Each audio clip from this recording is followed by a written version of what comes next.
Spirit ağam power'dan hayş koyacağım. İyi bir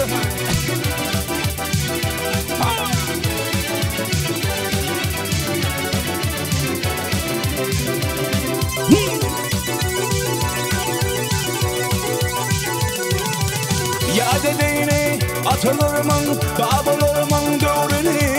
böyle senin taparını, kınadımın ömrünü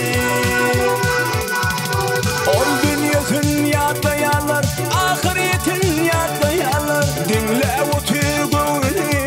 ey yaşlılar kulak koyun bu sözümün doğrusu mihmanına keyfi tatın kadim kıyılar hani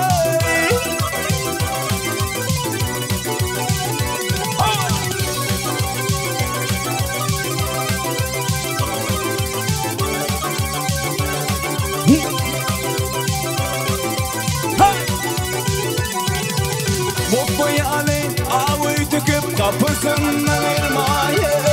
İşin düşse boş verme doğrula baktım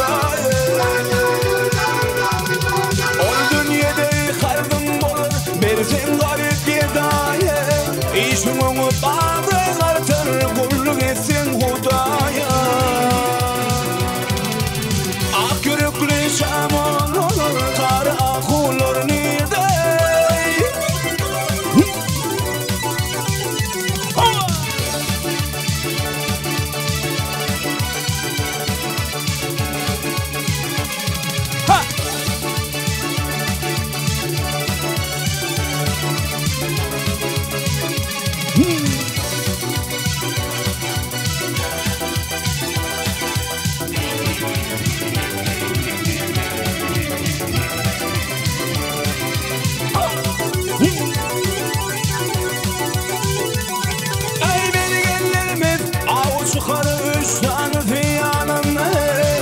arkasına beş atırı doğru bıçaklayınına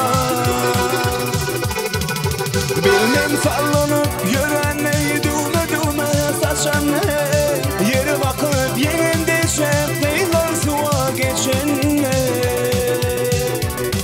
ay şevi şefnele kakan kadim kızıylar hani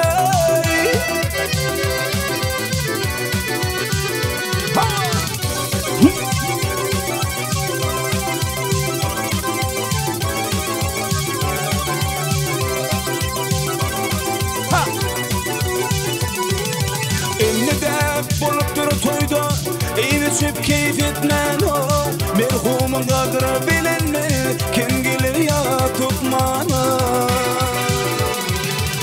dostinin düşman ol yar gel yer uyum yıkman o ayda şahir bu zatlara akıl gerek yetmene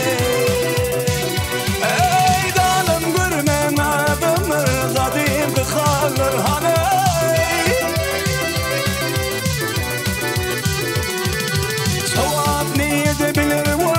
ağışanı var hani palo ver yor hani